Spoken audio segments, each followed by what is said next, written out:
Well, good morning, good morning, good morning. Good morning to you. It's me. I made it through another weekend. Can you believe it? Yes, I did. Lauren Michaels Harris with you, and so happy to be here. Welcome to Monday's installment of Bathrobe Moments. I had a wonderful weekend. Those liars known as meteorologists, thank God I didn't listen to them. They said it was going to rain, rain, rain. Ooh, it's supposed to rain, rain, rain. Monday, Tuesday, Wednesday, Thursday, and Friday of this week here. How's it looking and shaping up in your neck of the woods? I didn't let it stop me. I always plan what I'm going to do anyway. Half of my itinerary is for indoors.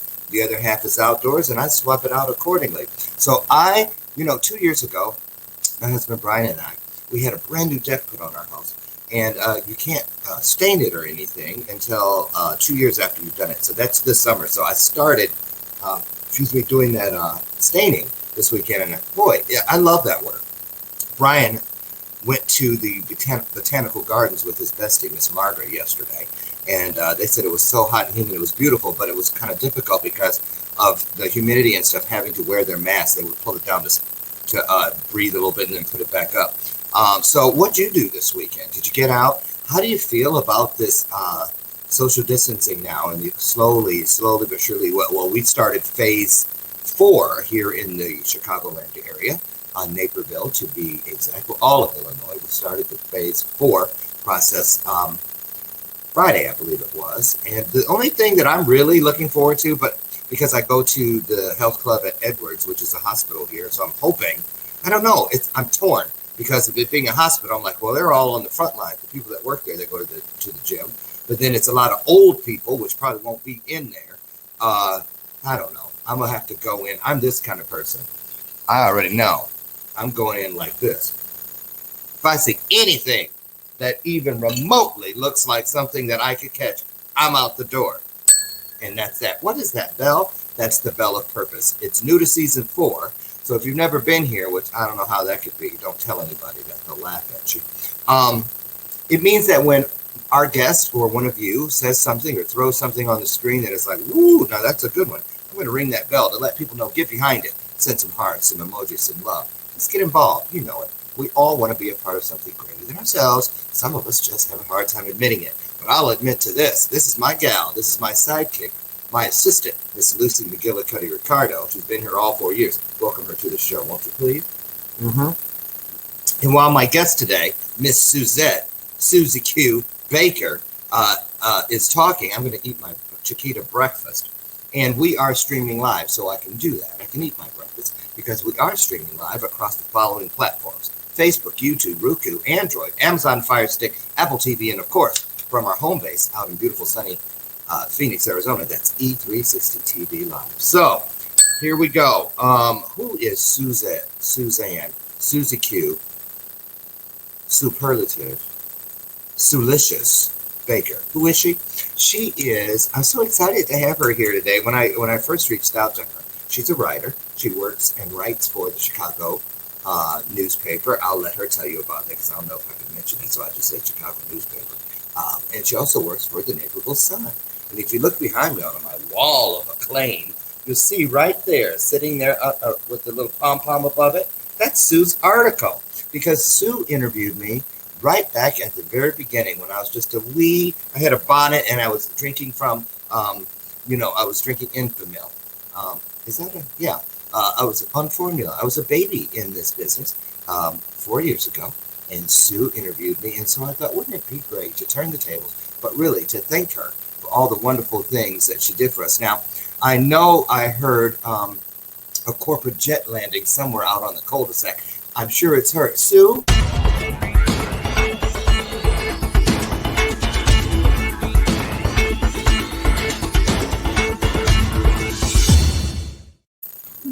Oh, well, hello.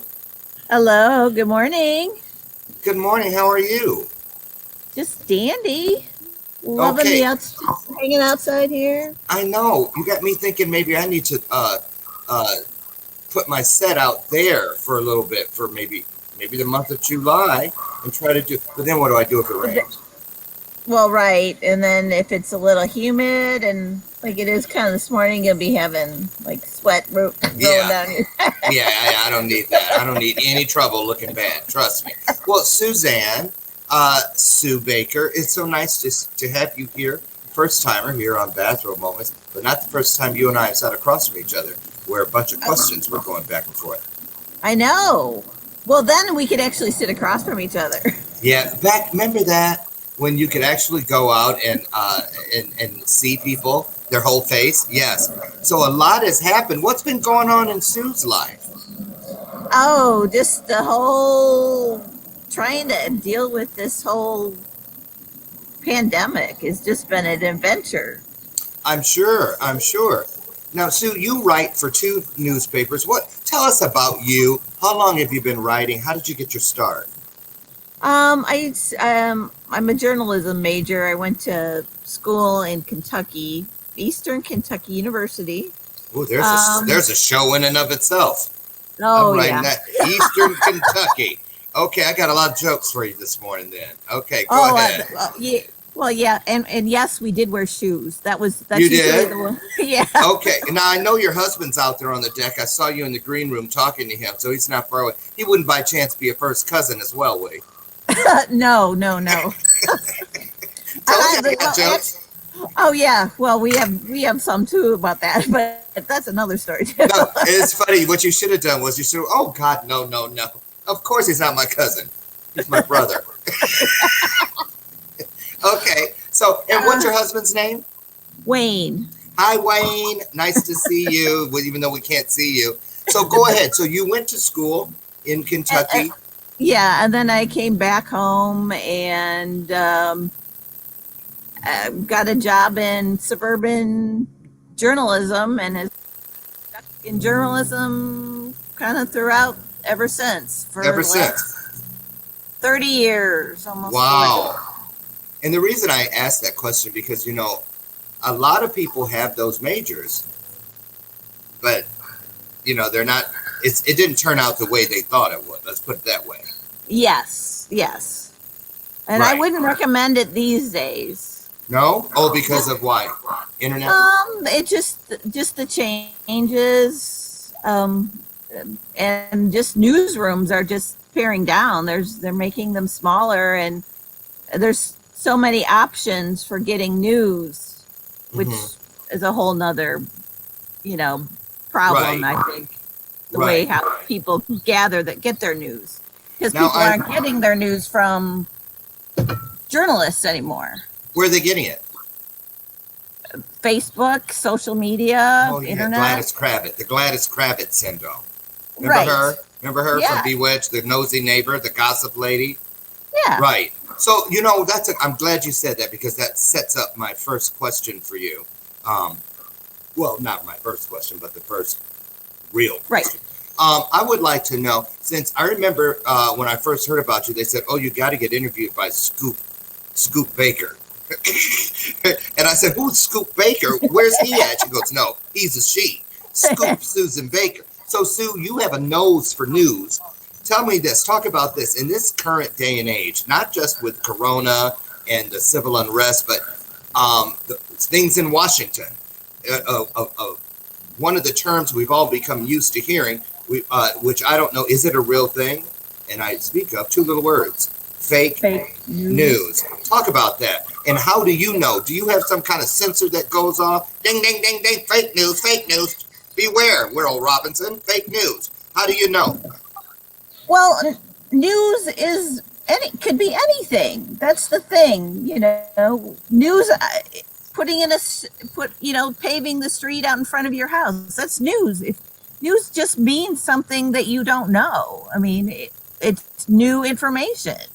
Now, if you say fake news, it has to do with sourcing and where people are getting that information from. Well, we as laymen would consider news to be verifiable or verified. Truth. You expect it to be the truth, but that's not always the case, I'm understanding. Well, where did you get your information? I mean, if you're an ethical journalist, you're going to go to the source and ask them what is the deal. And then, if there's another opinion, you're going to get that other side. You want to get all this, everyone, you want to talk to all the witnesses who saw what was going on or have an understanding. Mm-hmm. So And are if you you able? only get one side, that's not really ethical, is it?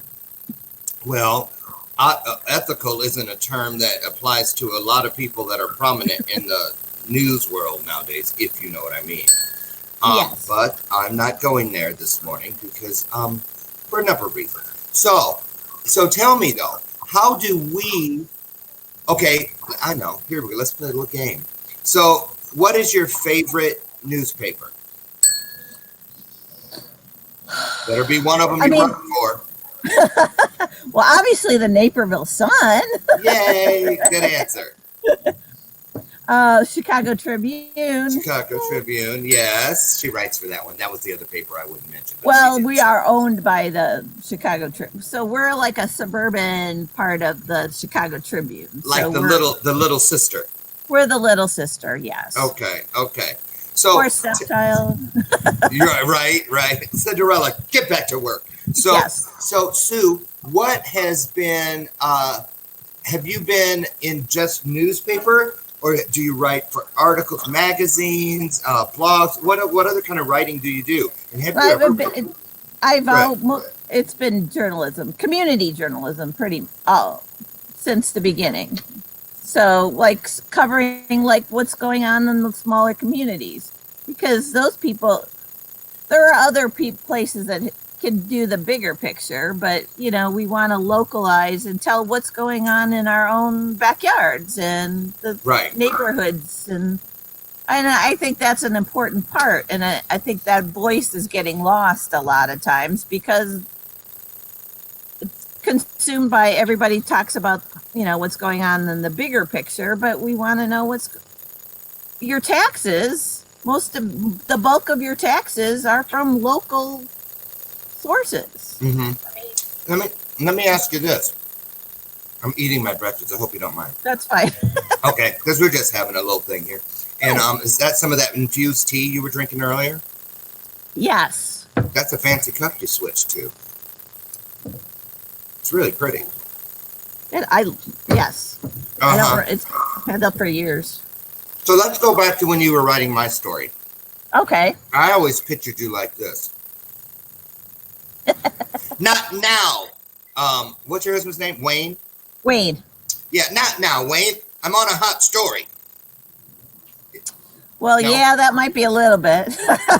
I know, I dream about it. I thought that was such a big deal, and I still do. You see, it's hanging on my wall, and I was so honored because it's different when you're getting things from outside of where you live and all this. It's almost like a second life, but when it's something right there where you lay your head, it's very special.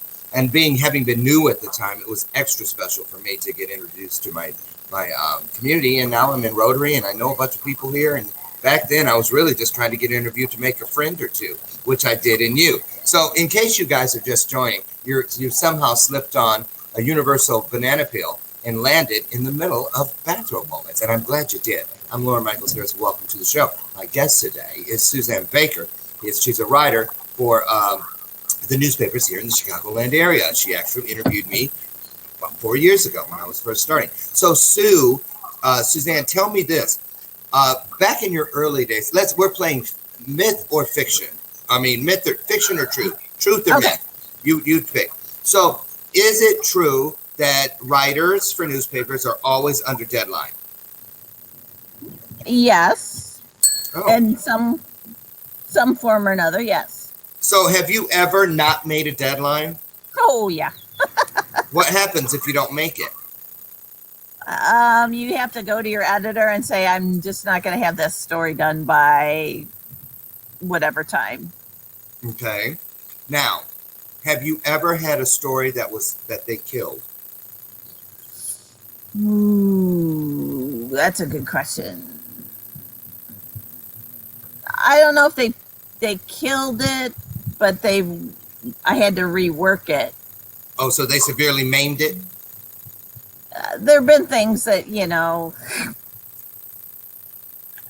in So the let in early the years, so we'll what's say. that like, Suzanne, when you know that you're telling the story the way it needs to be told, and then someone else goes, listen, we got friends in high places who said, we're not going there, we're not going to talk about. So they ask you to give a shade of the truth, but not the whole truth. Is that Oh let's no, that's never happened. That's do you think that happens where ethics sometimes are compromised from the perspective of the writer because of the higher powered people saying, you can't say all that. We're not going to go there. Does that happen? I think in some places, yes, that does happen. I can't think of a case where that has happened, where, you know, someone said, oh, yeah, we can't write about that. Okay. So look at I all mean, you. Hi, Tamily Valley. there was a time with advertising where maybe the advertising and that Yeah, and kind things of are different. maybe Well, Sue, how do you find your stories, or do your stories find you? both. So, people, is there a Suzanne tip line where I'm like, hello, Sue Baker. You won't believe what I just saw over on Apache. Yes, that lady with the bright red hair. I mean, I get some of those. I get emails. I get some people will call. One of the best sources are people that, like you, who I've interviewed and say, "Hey, you really got to talk to this person." And it's okay, amazing how you can use, how people you've talked to and you built a rapport up, feel like, oh, I can reach out to reach out to her because, she right. did such a, she treated me right. Sure, of course. Now, as a writer for a newspaper, do you write just about any old thing, or are you mainly like community interest? I mean, because aren't there people who write nothing but the gory stuff? You know, Well, technically, I'm the crime reporter for the Naperville Sun, but, there's never any and, crime. well, no, I mean, Yeah, we've there had, is. yeah, we do. But, I mean, we don't have a whole lot of murders and things like that. Mm-mm.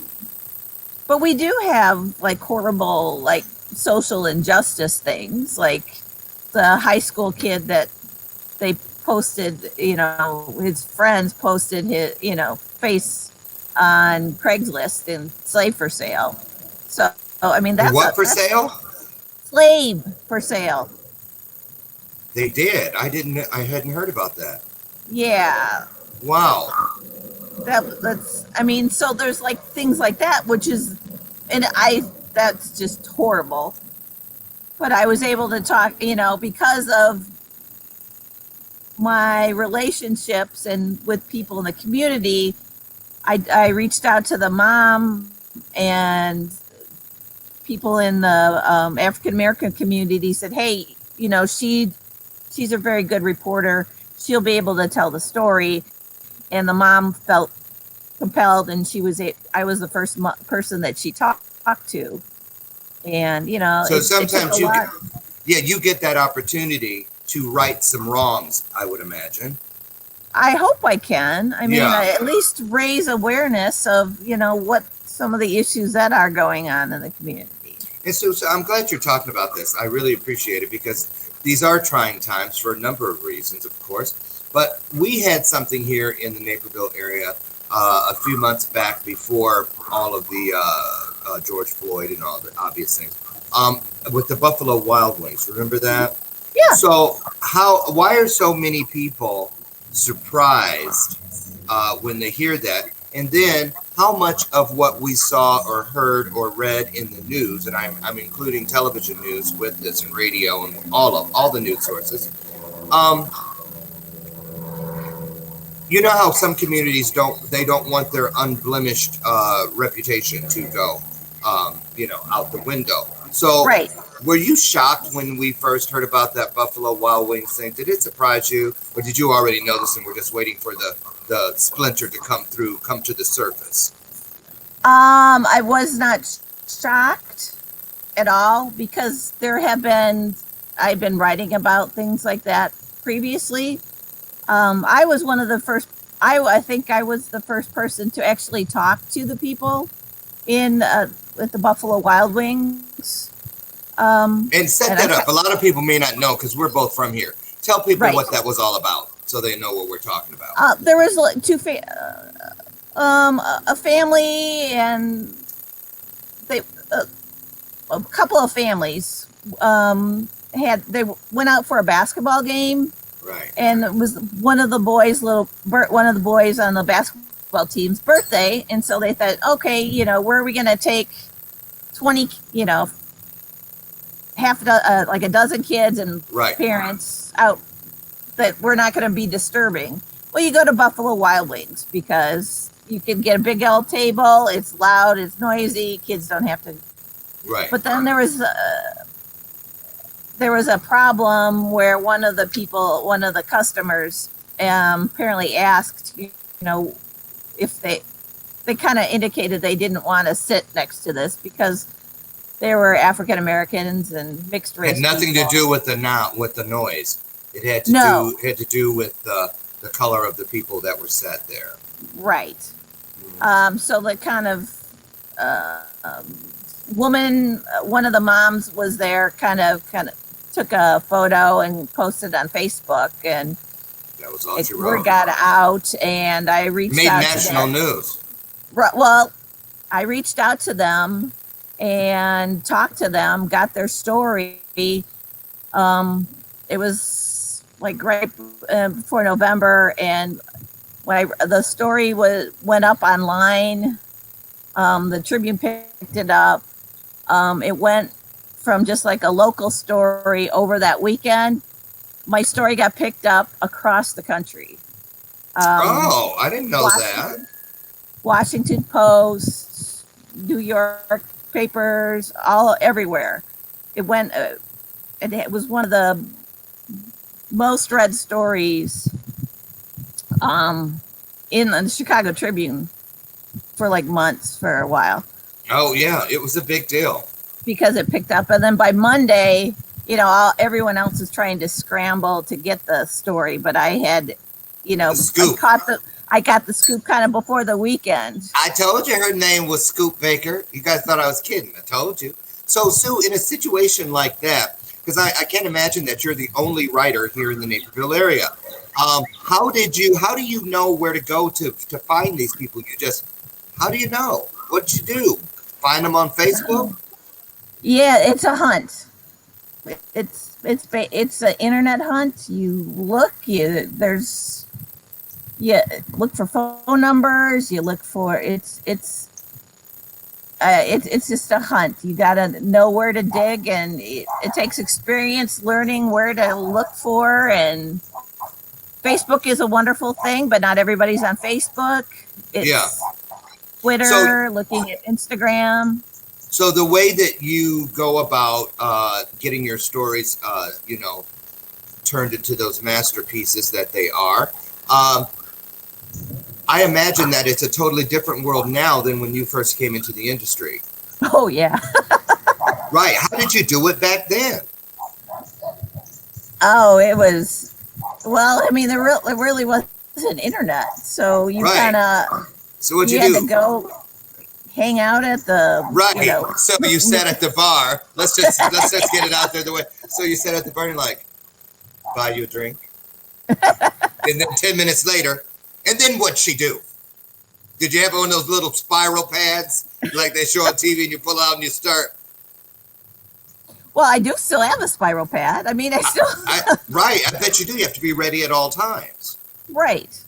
But then you just, it was a different kind of, it was mostly municipal news and tips that you got from the community that Right. you hear. Let me ask this. Do you feel, or has there ever been, and you can say how it was as compared to maybe it's changed and gotten better, if what I'm about to ask was ever a reality. I can't imagine it wasn't, but you can tell us a little bit in your experience. In your experiences, Sue, have you ever thought that it was slanted towards men in the journalism as a reporter? Was it easier for men to get to where they were trying to go in their career than women? And if so, has that changed since you've been inside? Um, Men are generally go higher up in Like every other. Okay, the usual. right. It's the usual. It's maybe a little better than it was. I mean, there are more women editors and things like that, but it's a heavily male dominated Right. industry as well. So, have you ever thought about, or have you ever written a book? I have not. I've thought about it. You've thought about it. Yeah, So, I don't know 'cause what I would do. You know, Oh. it's one of those things that like, well, what do I write? And Right. kind of a other right. cyclical- RIGHT. Yes. Okay. We got a lot of rights going on here. Yes, yeah. We do. When we come back, we're going to take a short pause for the cause. I have some questions for Sue Baker about the things that we all want to know. We're going to ask those questions, and she's going to take your questions if you have any, because I want to find out how she feels about the George Floyd situation. So we're going to talk about that in just a couple minutes. We'll be right back.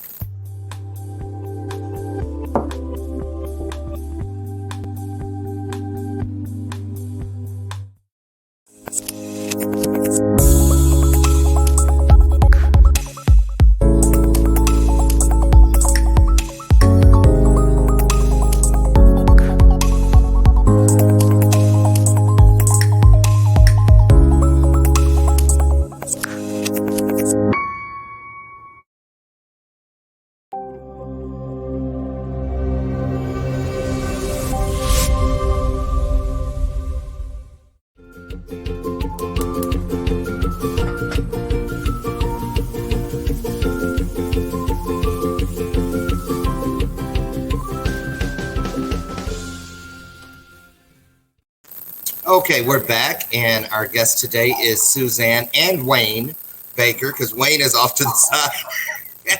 No, he's actually he's going to make an appearance. He is.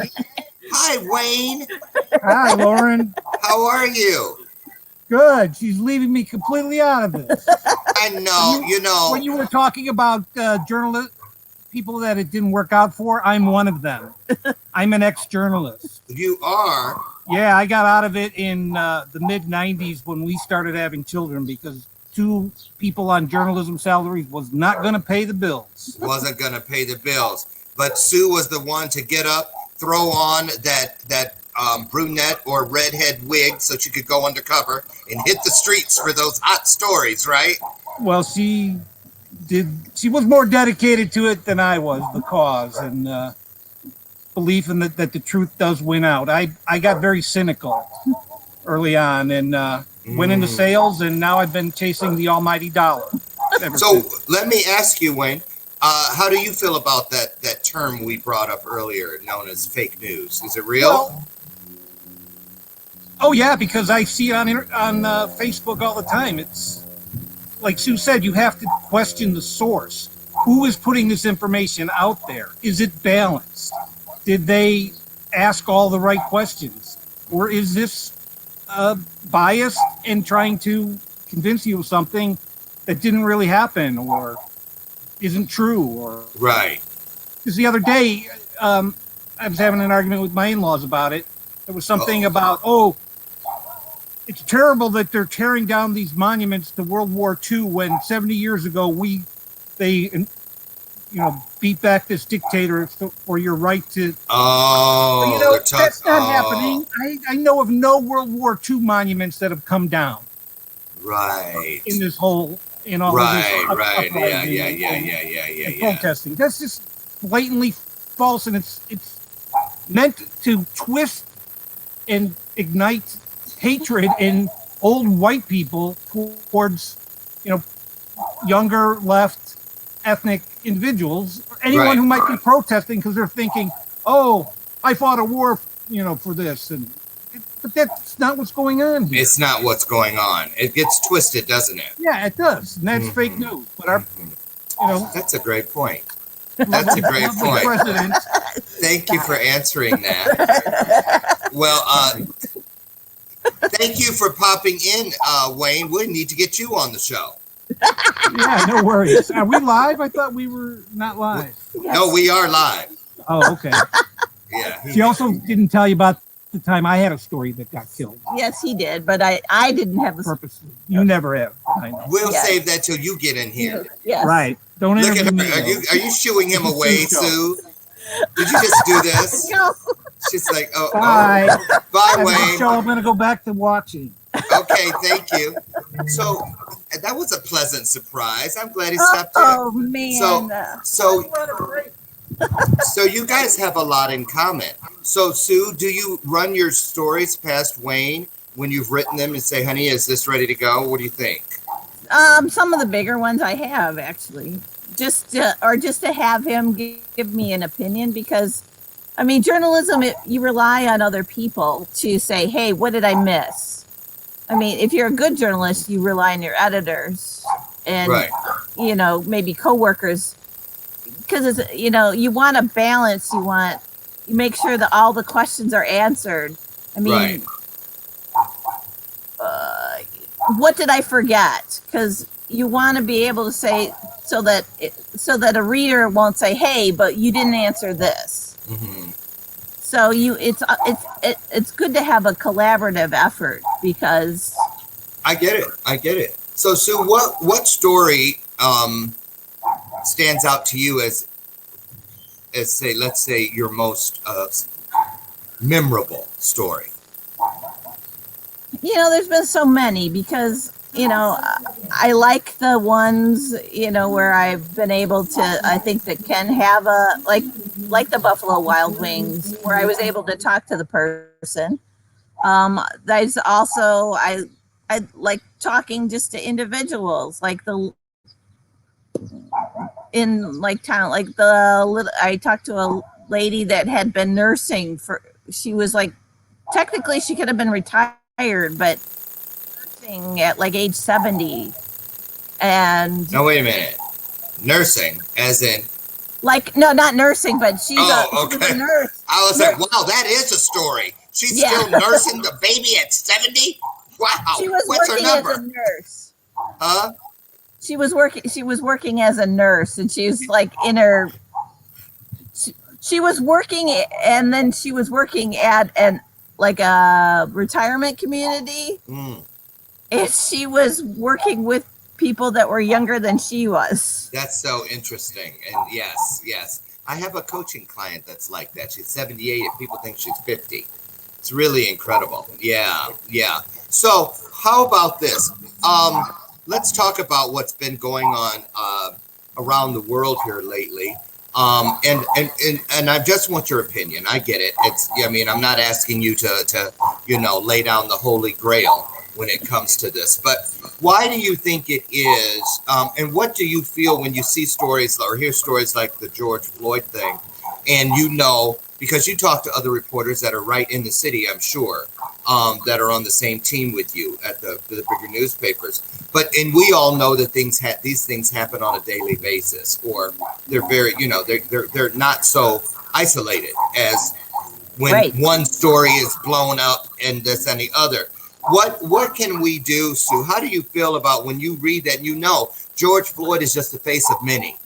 Right. Well, Sandra Bland was from Naperville. I mean, that's kind of the same kind of thing. So, and that was how many years ago? What did we learn from that? Well, yeah, we got in, we talked about it, and then, it was gone. The question is how, these cases come up, every year, every couple of years. People get incensed, they do something, and then are we at the point yet? It withers on the vine. It just dies. Right. Are we that this is going to be sustained? People's reactions. Are we going to be able to make change? The question, I don't know. It seems like this is also driven by young people who are getting very active. I think ever since the shooting down in Florida at the school, those students were able to show that they could get their voice heard, and things seemed to change started to change Right. after that. If you look at like the last election, how the shift in Congress went. Right. So but what's going to happen now? Can that change or demand cause for change? Well, I guess So it's up to see. it is. It will. Yeah, absolutely. So let me ask you: do you feel that? Well, how do you feel when you? Let me rephrase. Let me rephrase this, because I remember at the beginning, one of the things in our household was we knew that, my husband, I don't know if you know this, but my husband Brian is a therapist, and so we decided we needed to really monitor our intake of news, because there were so many different things depending on which channel you were watching from. So what we've done, and we still do it here now, is we only watch the 10 o'clock news. We only watch the first 15 or 20 minutes, because all your top stories are going to come in, and it's at the end of the day, and we rotate it. One day he watches, the next day I watch, and then we debrief the other.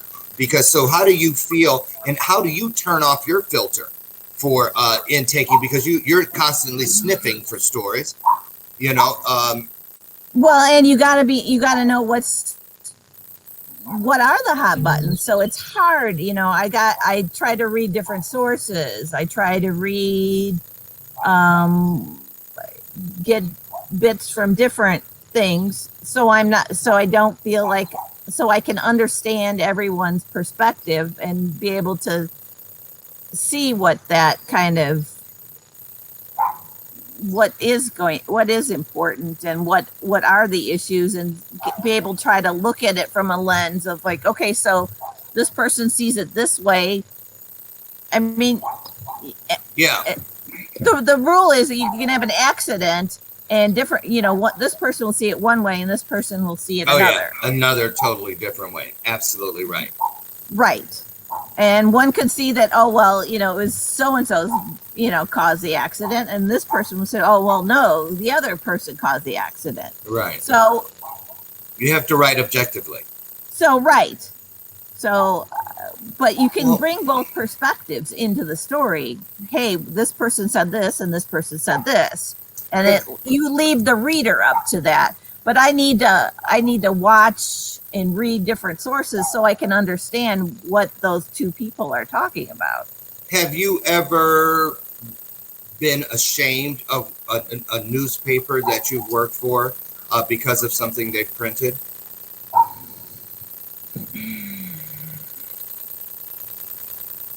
Because don't people that when they read something in one of the papers you write for, they kind of think it's you. Oh, your paper. Sue. Right. So really, does that happen? And here's the thing is that people don't understand the difference between opinion and a news story. They assume everything's the same. So you have like a writer who writes an opinion piece, or maybe is a columnist. They're given more leeway in writing and kind of can put their personal opinions and kind of philosophies in. Well, that's a good lead in. Let's talk about this. So, like there's always the thing about, they say, what is it? I can never get it right. MSNBC is what? Right. Republican or Democratic? Which one? They're Democrats. Democrat. And then the other one is what? Liberal. Fox tends to be more right. Okay. So, are there newspapers that write from a certain perspective and expect all of the people there to report from that same perspective? Because I was wondering, MSNBC, I'm sure that everybody that works at MSNBC cannot think that way. There's got to be somebody that's on the other side of the aisle, but why would you want to work there you know what I'm saying? So how's that work in the newspaper business? But we say that is because most of the pundits that they get on there, or the MSNBC or Fox, the people who are the talking head people lean that way. And there are newspapers that have, I mean, just like in broadcast, you have leanings. There are, but for most journalists who are, I would say there probably is not that. They try not to do that, so you can't say, "Oh, that person." I've been accused of both. So which is good. Okay, to me. there it is. Ding, there's the answer. She's been accused of both. I knew we'd get there. I knew, just give her a minute. We'll get there. So Sue, wow. Is there anything, have you ever had regrets about being a writer and wished you had done something else? Or has it pretty much given you the joy that you anticipated? Or is it the kind of thing, the joy level is on you? It's up to you. You either make it happen or you don't. I think it has to do with how much you want to put into it. Yeah. I mean, I think any profession that you have, it's what if you think, if this is what your direction you want to pursue, you need to find that joy.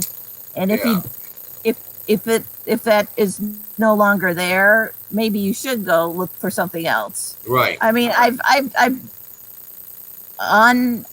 gotten out of journalism not because I wanted to, but because of through attrition and layoffs and things like that. I was kind of got forced out a little bit at different points. Well, newspapers have had to change over the years. I mean, some towns don't even have them anymore. They just have an online thing. Yeah. And they've changed. I remember the town I grew up in, Michigan, the newspaper was like this wide before. Now it's like this. And it's weird because it's like long, you know what I mean? And it's like there's nothing there. Right. And that's just the nature of the way it's changed. Not so changing, and advertising, and where advertisers are spending their money. I mean, we rely on advertising and subscriptions. So where do you see the world of journalism going in this new normal? And earlier, this is a two-parter, and earlier at the top of the hour, I don't know if you remember or not, but you kind of alluded or outright said, that you would, if you were starting now or someone young was starting now and thinking they wanted to go into this field, they may want to think about that a little deeper. And why? So talk about that. Why would you? It almost sounds like you're saying you might want to make this your backup or something. Why is that? Well, just because the corporations are buying newspapers and they're kind of gutting them. They're getting rid of the journalism and just kind of replacing it with sensationalism and commercialism. A little bit, or just replacing it with bloggers and things, or just cutting back on journalists and the work that they do, and just so somebody might ask, what's the difference? What's the difference between a blogger and a journalist? Well, in some cases, there is nothing, but a lot of times it's the amount of time and energy that. I mean, journalists are trained to dig and look for and answer all those questions. To get to the truth. Right. Verify your sources, all that stuff. And a blogger is really opinionated in a lot of ways, wouldn't you say? Correct. Yes. Okay. I mean, they're kind of writing from their perspective of where they are. I mean, they might talk to a person, but are they going to talk to both sides of the issue? So that sounds pretty dangerous to me. That our news sources are replacing true journalists with more of a blogger attitude mentality, and we don't know that they're swapping it out. Yeah, don't you? I think that's dangerous. It is very dangerous. So, which is why we've started a union just to kind of make sure that the Chicago Tribune understands the importance of this, that we don't want to have this other kind of journalism be a part of what, we stand for, what, when we're kind of backing up and kind of reorganizing and making sure that we're paid for what we do. The other thing is that, they're cutting back on how much you want to pay journalists. Yeah. And, we do a job. And if you want quality work, you need to pay people. Mm-hmm. I don't remember the name of it, but I've seen the ad for it. I think I might actually sign up for it, subscribe to it. I've noticed some true newspapers are starting independently. Some that say they have the mindset of what you're speaking of, traditional journalism, almost like an underground newspaper that says, listen, here's what they were saying, and here's what we said. Now look at what the reality is today. Who was telling you the truth? And they, in their commercials, every time I see one on my page, it's showing something where they go, 2 years ago we said this while they said that. Now who you want to believe? And so they say that's why we are a truth-telling newspaper with real journalists. They really push that. So do you feel that, in your opinion, is it possible that true journalism will go the way of underground? Because the powers that be, they always are going to manipulate something that can control the mass population. And what better way than the news? Oh, well, and that's the big concern, is that, journalists are going to question whatever the person, whoever the leader is at the time, whether it's the mayor or whether it's the president or and somewhere in between, or school board. I mean, you're going to question, hey, what was the reason that you said this, or why did you do it? And that, I think, when we get for local journalism, that's critical. Once again, I'm going to throw the local journalism, because, what is your opinion that your school board thinks? What does your mayor think? I mean, those park districts, they're using your tax money from your property taxes. And if they're not, you don't think that they're using it, but who's going to be the watchdog to make sure that they're doing what they're supposed to be doing? Absolutely. I think the watchdog aspect is what, we try to promote. Speaking of, okay, great segue, because that ties right into my next question. As we round the final lap of this interview, for those of you that have kind of snuck in through the back door of the slider, we're here today on Monday's episode of Bathrobe Moments with my guest, Suzanne Baker, who is a staff writer for a couple newspapers here in the Chicago Tribune and the Naperville Sun, both owned together. So, and we're talking about all things news, fake, real, and everything in between. So, Sue, what about this? How important then, based on what you just said, how important would you say letters to the editor are? Oh, they're critical. Talk about that, because it's a dying thing. I know. It really is, because people are no longer, they want to put their opinions on social media now. This is what everybody does. But letters to the editor are basically, you say the same thing, but you gotta have to stand behind it, because your name is, underneath, and And why do you feel people don't write? Don't do so. A letter to the editor is important, and I know this because I've written them. I don't think I've ever had one published though. Now that I think about it. But I wrote it, which meant something to me.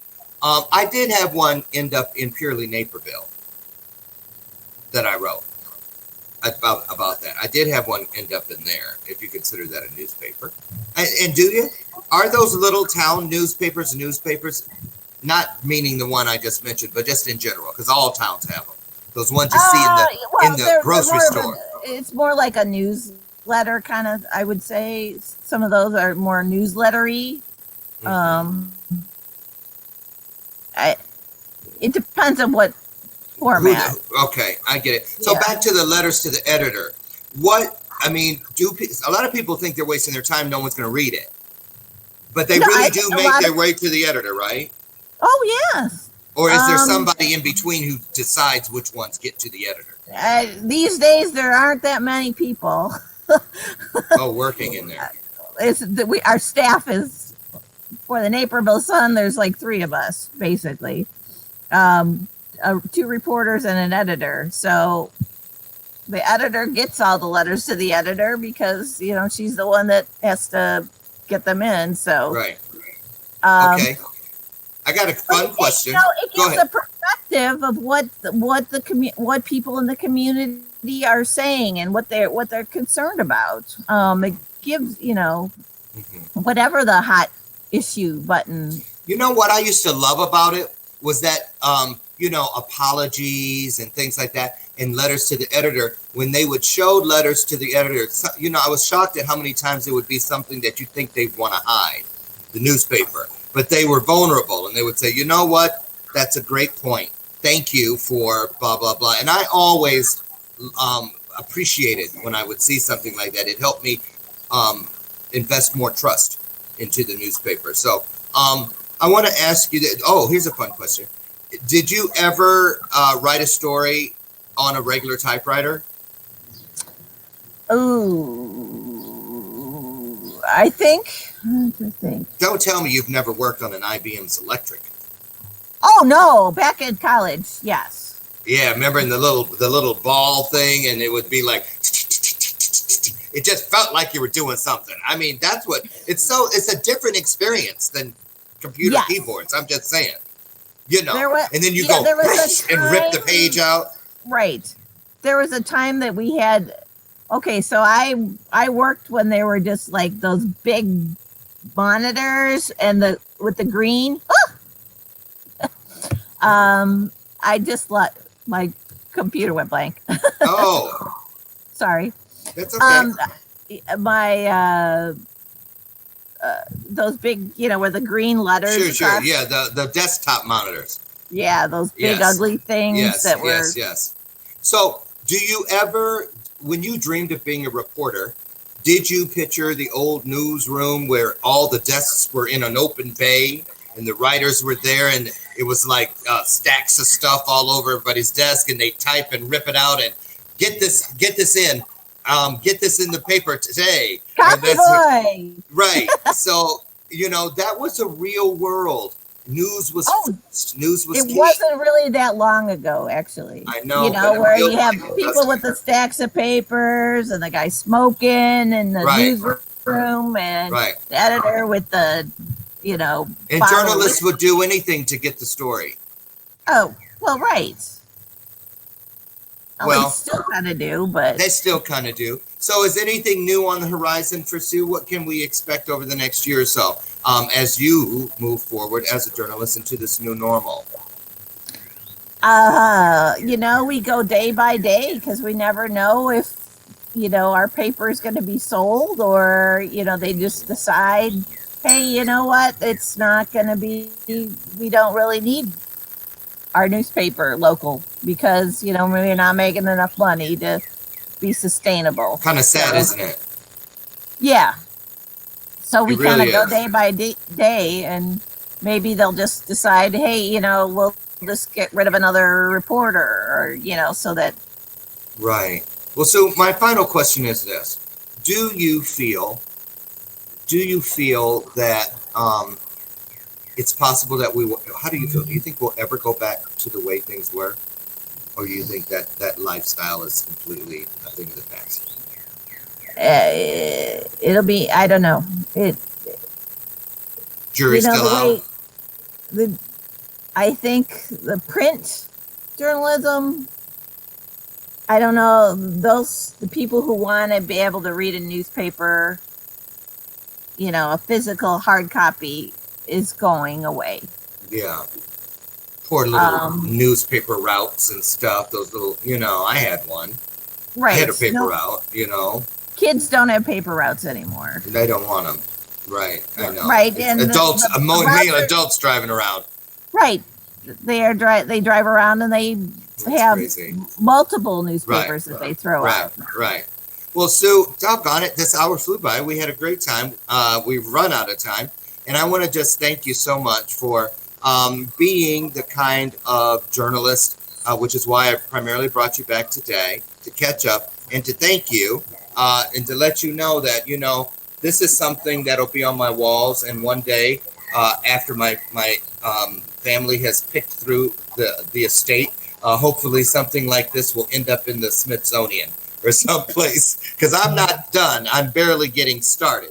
And so I just wanted to let you know that, there are those of us who truly appreciate good old-fashioned journalism, and I'm so grateful that you took time to tell my story, and you were one of the first. So we've come a long way since then, but you can't have a second if no one steps up and provides the first. So thank you so much for all you do. Thank you. Thank you. Have a blessed day, and tell Wayne to reach out. If Wayne, I'll interview Wayne. He sounds like I think he'll be a great addition to the show. So let me know. Okay, sounds good. Okay, thanks, Sue. Have a great day. Stay safe. You too. Bye-bye. Thank you. Bye. Everybody, that was Sue Baker. She's a journalist with the Chicago Tribune and the Naperville Sun. She interviewed me, and she may interview you. Keep in touch. Her connector, I didn't put that up there, but I'm going to put it up so that you can, if you would like to continue the conversation or start a new dialogue with Sue Baker, there's where you can reach her. And in the meantime, as we get out of here, I'm going to let that stay up on the screen. Thanks. I'll meet you here tomorrow morning, and we'll do it all over again. I'm Loren Michaels Harris. Have a blessed day, and stay safe. Bye-bye.